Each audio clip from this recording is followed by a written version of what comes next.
Contractors and construction companies are particularly vulnerable to frauds and scams and embezzlement. Here's a really good article from a trade publication about how a builder had a embezzlement issue in their company where they stole almost $1 million from the employer.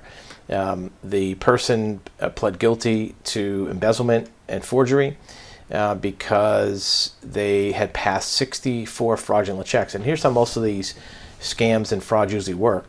They create what's called ghost companies, or they write checks to pay for invoices that seem like they're legitimate. They have companies that have similar names or they have similar amounts, and they write checks that basically go into their own bank account. This was in San Luis Obispo, California.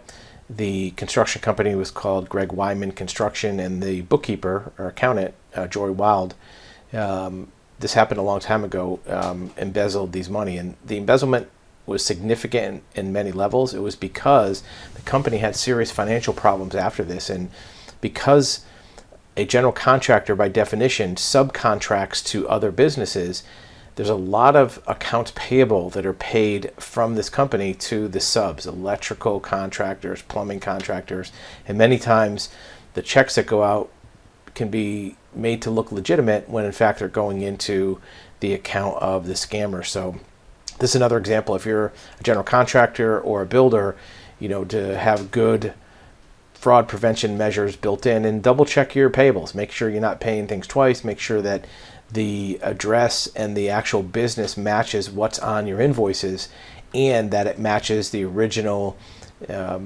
schedule of expenses for that build. And if it's a cost plus, you're matching them up to the line items for the expense for that build.